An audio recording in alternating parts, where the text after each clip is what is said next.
Howdy again, everybody. Today, we're going to be learning again from the Joint Narratives panel, where you can see how people can access news, information, in different cultures in today's multimedia landscape. Be sure to let us know what you think.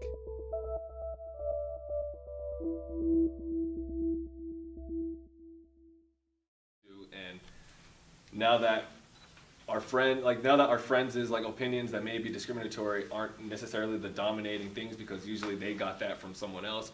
We can hear everyone else's perspective.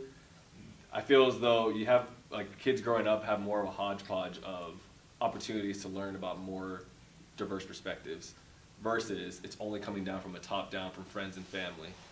Yeah, thank you.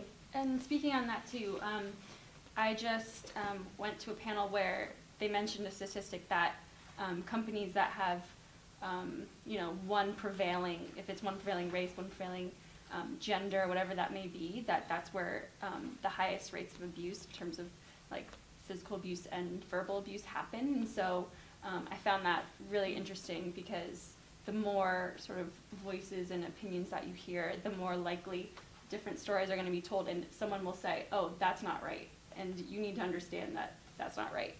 So that's kind of where those voices can come in, is if the group that you surround yourself with is just as diverse and different, and has different backgrounds, Sonia and I talked about differences of thought, not even just, differences for SPJ, and what I'm speaking of Sonia with, just having differences of thought, not even just where you come from and what you experience, just having a differing opinion and being able to understand that can help you, change your perspective on things. And for what it's worth, it's easier to get that different perspective than it was in yesteryear, where it's not available. You can't just go on YouTube and learn about. Yesterday, I was learning. I don't plan on moving to Japan or traveling to Japan at all, but I was watching a 12-minute video on things to help you adjust your life into a Japan, or if you're touring or visiting. We're able to access that. I wouldn't be able to have done that 20 years ago. So.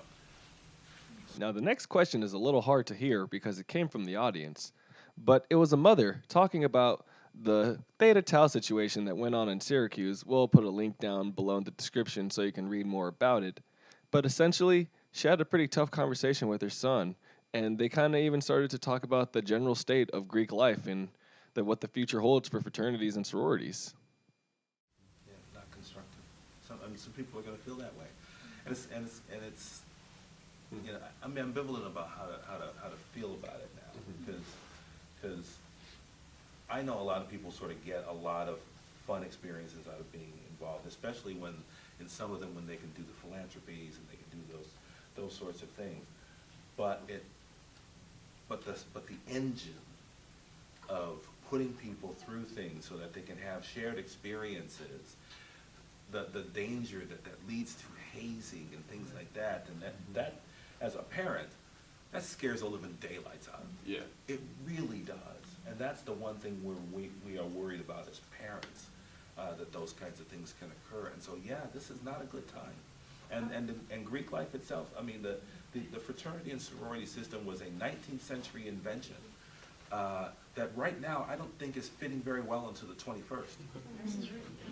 A lot of things. Students could get the same thing out of joining your organizations, the connections, the camaraderie, the end game, 10 years from now, and networking in a positive light, as opposed to, how drunk can you get somebody, and force somebody to say, such absurd and disgusting things. I would point my own kids to look for the SPJs and, the globalist kind of organizations where they're like-minded, and you've got the same objective.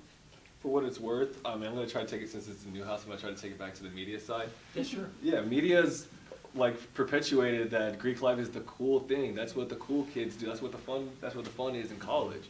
And taking down those pillars, it's small, gradual, step-by-step processes for us as groups, but just based on this conversation we're having, I can definitely see a decrease in people entering those types of organizations just based on the fact that it fosters that I mean, not all fraternities foster hatred, but whenever I saw, I mean, I actually sat and watched the video last night. It's like they were reading it from a phone, just filling in names on a script. Like, seems like that was pretty systematic. Mhm. And like I said, with social media, you're under a microscope. It's good that we're able to see that, analyze it, and say, all right, do we want that in society? Is that where we're going to become as a human experience? And obviously, that's not what we want. No. Go ahead. So I just, going back to media as well, this is not the first time that this has happened. This has happened, when I was Googling it the other day, the New York Times wrote another article about hazing at SU in 2013. Like, this has happened frequently. And when I received the email from the chancellor saying that this had happened, that they're taking actions, I thought it was great, but I was surprised that it didn't happen sooner. So on the one side, the media does perpetuate Greek life as this great thing that all college students should do, but on the other side, I think that this issue should have been, we should have paid attention to this issue a lot sooner than we did.